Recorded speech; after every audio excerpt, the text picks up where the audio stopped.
Okay.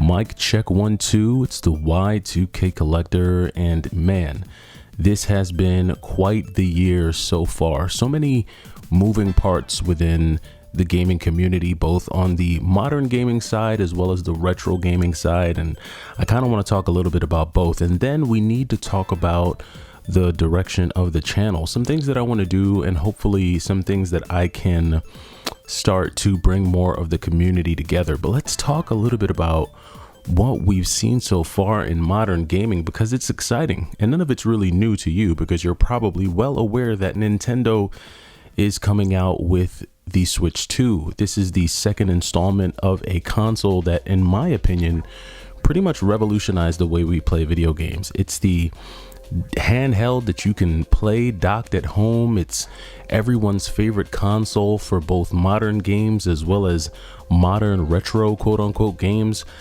Everything is being ported to that platform. All of your favorite games, Sega Genesis games, PlayStation games, shoot, even Xbox games, somehow they're making their way to the Switch, and it's becoming somewhat of a ubiquitous platform for us to experience all types of amazing gaming experiences. And one can only hope that the Switch 2 delivers an even better experience than the one that we got from the original Switch, but that's yet to be seen. And so far, I don't know how the community is really reacting to what we're seeing from the Switch 2, being that, one, the price point is pretty crazy.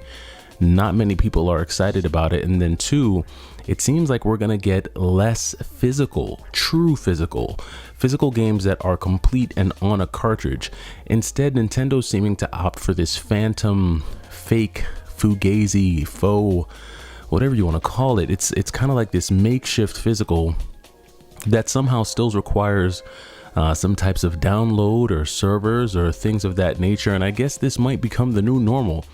I mean, it gives people the feeling of physical, but is it really physical? Is this true physical the way most collectors would assume physical to be, which is pretty much a game that you have complete in your hand, and all you need is electricity and an outlet to be able to play it in its totality. I don't know if those days are gone, but that's yet to be seen. But speaking of the price of the Switch, it seems like it sparked some type of price up war. Now this is something I've never seen before. Typically companies in the past, what they do is they compete by lowering prices. Well, these days companies are competing by increasing prices. This is some of the most backwards pricing strategies I've ever seen in my life. I remember back in the day where if a console came out, then the other company lowered the price of their console so that more people went back and bought more of their consoles. But no, Xbox is adopting a completely opposite strategy. They said, well, the Switch 2 is coming out, $450. Okay, we'll raise you one. Now, guess what? Our consoles are $700, and we're going to raise everything by $100 and so on and so forth. And I think this strategy is very interesting. Now, a lot of people can attribute this to a lot of different things. Some might say it's the tariffs. Some might say it's just the general landscape of gaming. You know, if it is, if the blame is to go on the tariffs, some of the things that I've seen and some of the comments that I've gotten even on my channel is that hard times are coming, folks. Stock up on your toilet paper, stock up on your water, stock up on your hard drives, because everything that comes from overseas is about to get really, really expensive. And I think one of the reasons why some people think Xbox decided to raise the prices of their hardware is because PC gaming has seen a massive rise over the past couple of years. A lot of people have gotten into PC gaming, and well, PC gaming isn't cheap. If you think these consoles are really expensive, go look up what it costs to build a gaming PC. Those things can be extremely expensive. And when you start to consider that a lot of the components, a lot of the internal hardware, the guts of those gaming PCs, when you think about the fact that a lot of those chips and components are coming from overseas, and now there's an amazingly high tariff being placed on those parts, one can only assume that PC gaming, the cost for it is about to go through the roof. And so I think a lot of people are thinking, you know what, more and more people are going to start to turn back to console gaming on the PlayStation 5 and the Xbox, thinking that PC gaming might become really expensive. I don't really know because I don't engage in a lot of PC gaming, but for those of you who do, you can comment down below and let me know if this is a real thing. Because if it is, well then hold on to your hats, folks, because we're about to see another boom in console gaming.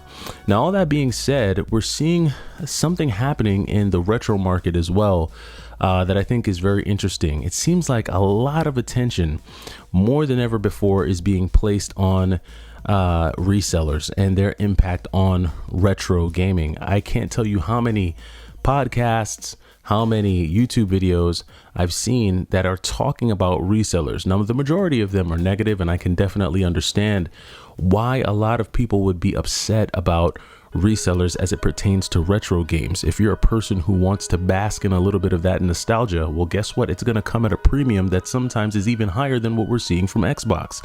It's going to cost you a lot of money if you want to go back and play some of those amazing shoot 'em ups on the Sega Genesis, or if you want to go ahead and you know, leap off into an adventure on some of these Super Nintendo games. It's just going to be more and more costly because of the premium that's being placed on these games from resellers who are ravaging your local yard sales and flea markets. And it's very interesting. I think resellers have caught wind that they're not liked.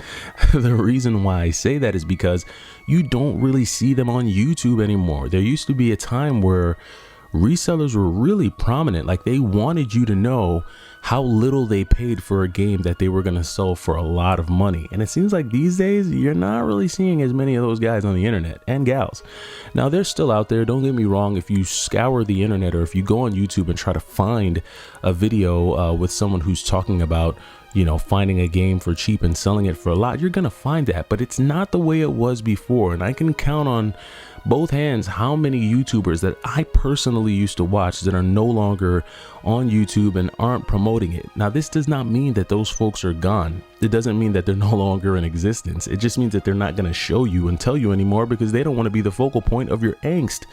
They're keeping it to themselves, and they are still out there in full force snapping up those deals. Just ask any local collector, ask anyone who actually goes to these places to try to find retro games to collect. It feels like a barren wasteland, but what's even worse is that you know it's not. You know that there are games out there. You were just about 5 minutes too late, because the second you showed up there, the yard sale host lets you know that a guy came and bought everything that they had. And there's nothing more frustrating for someone who's trying to collect than that.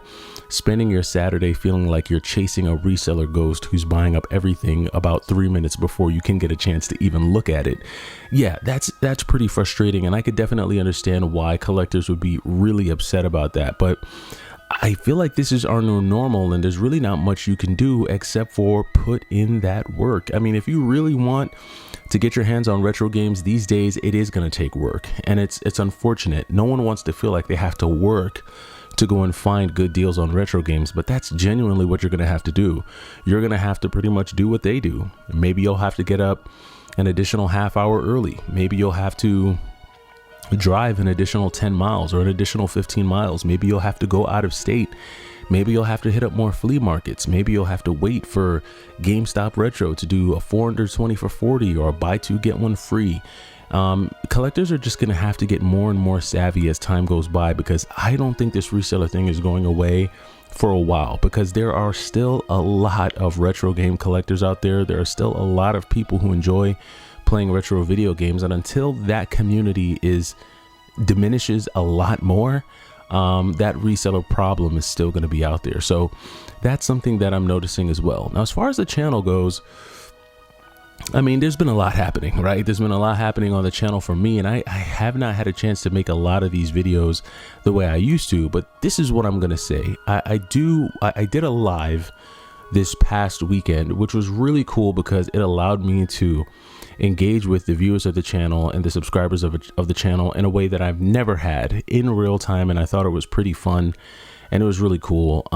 And a big part of me does want to get to know the channel a little bit better, but I do not necessarily want to do it on YouTube. I feel like YouTube, this is the main reason why I don't want to do it on YouTube.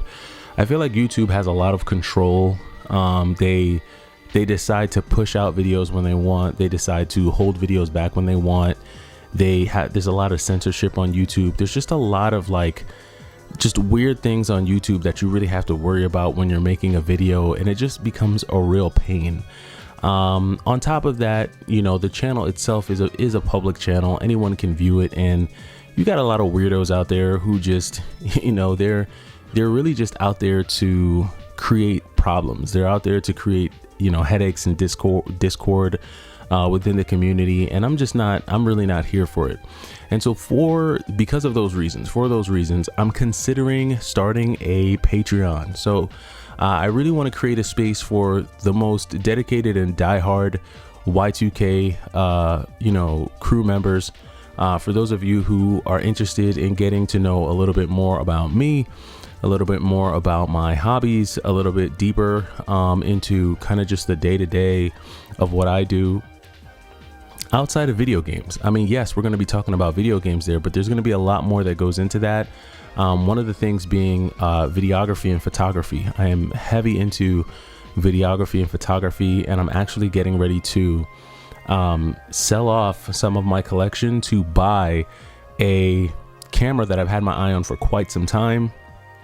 A lot of the videos that I used to shoot my gaming videos on I used to shoot them on a GH5, and I'm actually looking into getting a Sony a7S III. So just really excited about that.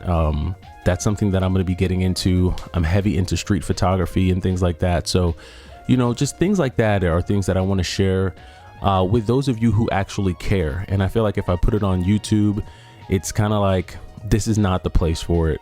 Just between YouTube censorship, between, you know, the transient viewers and folks who are just in it to stir up more problems than solutions. I think the Patreon will probably be a better space for something like that, and it'll be a better way for me to connect with you all. So it's something that I'm thinking about. I may launch one come the end of May and get one going starting June, but I'm looking at it. So it's something that's on the horizon, and I'm really excited about it because, again, I've met a lot of good people here.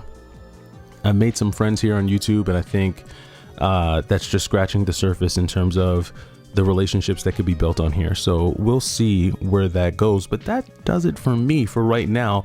I know that I've owed you guys a video like this for quite some time. Yes, I could talk about all of the pickups, but you guys see that in all of my more short form videos. But this one was just to more so catch up with you all, let you know what's going on with the channel, and let you know what some of the plans for the future are. But that does it for me. Let me know what you think down in the comments. What do you think about the situation with modern gaming and the pricing? What do you think about retro gaming and resellers?